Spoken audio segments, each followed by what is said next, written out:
Ketika kamu ikhlas menerima semua kekecewaan hidup, maka Allah akan membayar tuntas semua kecewa dengan beribu-ribu kebaikan. Belajarlah untuk mengerti bahwa segala sesuatu yang baik untukmu tidak akan Allah izinkan pergi, kecuali akan diganti yang lebih baik lagi.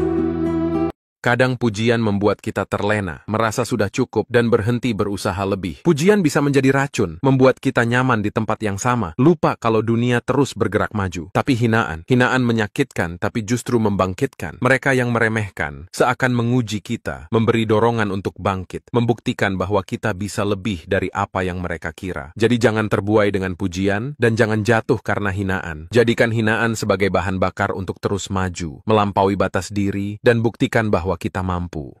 Begitu banyak dari kita yang sangat berhati-hati memilih apa yang masuk ke dalam mulut, takut ada yang salah hingga berujung sakit. Kita perhatikan baik-baik agar tidak ada yang membahayakan tubuh kita. Tapi, terkadang kita lupa untuk berhati-hati dengan apa yang keluar dari mulut ini, ucapan kita. Tanpa sadar, kata-kata yang kita ucapkan bisa melukai hati orang lain, lebih dari sekadar sakit fisik. Yuk, kita jaga bukan hanya apa yang masuk, tapi juga apa yang keluar dari mulut kita. Karena kesehatan bukan cuma soal tubuh, tapi juga tentang hati. Dalam hidup, kadang kita dihadapkan pada pilihan yang sulit. Ada masa di mana kita harus berjuang mempertahankan sesuatu yang berarti. Dan ada juga masa di mana kita perlu belajar mengikhlaskan, merelakan yang pergi untuk memberi ruang bagi yang baru. Karena sesekali melepaskan bukan berarti kalah, tapi memberi diri kita kesempatan untuk bertumbuh. Percayalah, setiap yang pergi akan meninggalkan pelajaran berharga. Mungkin tidak semua orang di sekitar kamu ingin kamu gagal, tapi jujur saja, banyak dari mereka juga tidak siap melihat kamu melampaui mereka. Begitu kamu tumbuh mulai mencapai mimpi-mimpi yang besar, tiba-tiba suasana berubah. Senyum mereka tetap ada, tapi dukungan yang nyata mulai pudar. Tapi ingat, ini hidupmu. Tetaplah berjalan dan raih apa yang kamu impikan. Mereka bisa melihatmu dari kejauhan, tapi jalanmu ini milikmu sendiri. Jadi teruslah melangkah, karena suksesmu adalah tanggung jawabmu, bukan untuk dihakimi orang lain.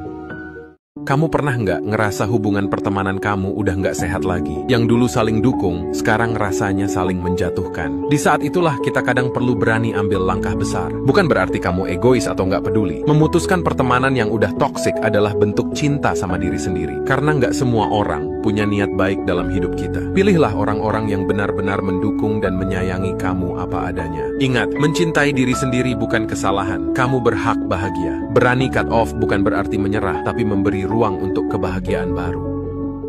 Menjadi orang baik itu penting, tapi ada batasnya. Kadang, terlalu baik justru membuat kita rentan. Banyak orang mungkin akan datang, meminta ini dan itu, lalu pergi ketika tak ada lagi yang bisa diberi. Ingat, di dunia ini nggak semua orang punya niat baik seperti kita. Jadi, penting untuk tetap baik, tapi juga bijak. Jaga dirimu, hargai waktu dan energimu, agar kebaikanmu tetap tulus, tanpa harus dimanfaatkan.